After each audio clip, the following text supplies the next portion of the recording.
ግዴታ ቫይራል መውጣት አለበት። እናንተ የለባችሁም ማለት ሌላው ሰው የለበትም ማለት አይደለም። ለዛ ይሄ ቪዲዮ ለእናንተ ራሱ መቼ እንደሚጠቅማችሁ አታውቅም። በጣም ኮፒ ሊንክ እና እንትን አድርጉ። ግዴታ ቫይራል መውጣት አለበት ጋይስ። እንደዚህ አይነት ነገር በምፖስትላችሁ ሰዓት እናንተም ላይክ ሰፖርት በጣም ማድረግ ይጠበቅባቸዋል። ሰው አሁን ወደ ጉዳዩ እንግባ። አንድ ማንኪያ አምጡ።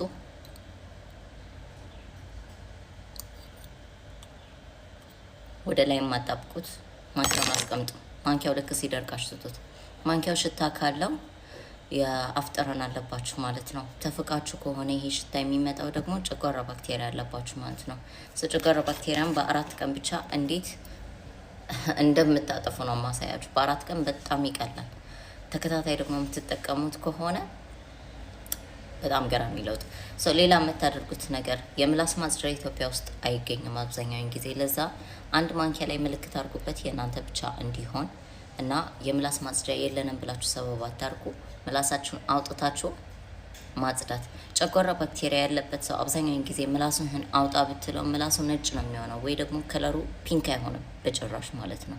የጨጓራ ባክቴሪያ የሌለበት ሰው ግን ምላሱ ራሱ ፒንክ ነው።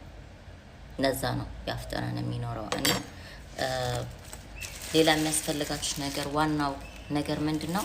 ዝንጅቢል ፓውደር። እኔ አሁን 1 ኪሎ በ800 ብር ነው የገዛሁት። ዝንጅቢል ፓውደር ያስፈልጋችኋል። ሩብ ብትገዙ ራሱ ይበቃችኋል። እኔ በመሀል አጥቼ እንዳልሰቃይ ነው 1 ኪሎ የገዛሁት። እነዚህ መጠቀም አይቻልም። እደግመዋለሁ፣ እነዚህ መጠቀም አይቻልም፣ አይረቡም። እነዚህ ዌስት ኦፍ ታይም ኤንድ ዌስት ኦፍ መኒ ናቸው። ለጨጓራ ባክቴሪያችሁ ከሆነ ሪሉን ግዙ። አጠቃቀሙን እነግራችኋለሁ። ትንሽ ስለሚል ልክ በምትጠቀሙ ሰዓት ላይ ምንም ነገር እንዳታወሩ። ቀጥታ 1 ማንኪያ ጠዋት በባዶ ሆድ እና ማታ ላይ ነው የምትጠቀሙት።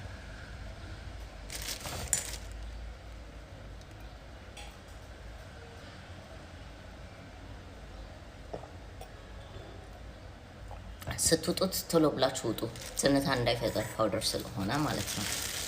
ጨጓራ ቁስለት ላለባችሁ ከምግብ በኋላ፣ ጨጓራ ቁስለት ለሌለባችሁ ግን ከምግብ በፊትና ማታ ላይ ልክ ልተኙ ስትሉ ሰውነታችሁ ላይ እንዳለ ምን አይነት ለውጦች እንደምታዩ ኮመንት ላይ ታሳውቁኛላችሁ ማለት ነው።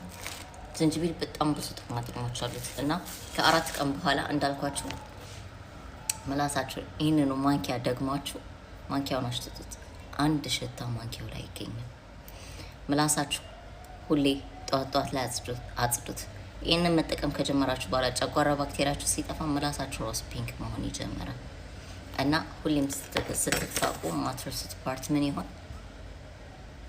የአፍ ጠረን አብዛኛውን ጊዜ እንዳለ የምታውቁት ራሱ እዚች ጋር ነክታችሁ ነው፣ ወይ ደግሞ ማንኪያ ተጠቅማችሁ። ብረት ስለሆነ ጣዕሙን ማወቅ ትችላላችሁ። በፕላስቲክ እንዳትሞክሩት፣ ግዴታ ብረት መሆን አለበት። ሌላ እንደዚህም መጠቀም ትችላላችሁ። ጥርስ ብሩሻችሁ ላይ ኮልጌታችሁን ካረጋችሁ በኋላ ዝንጅቢል ፓውደር ነው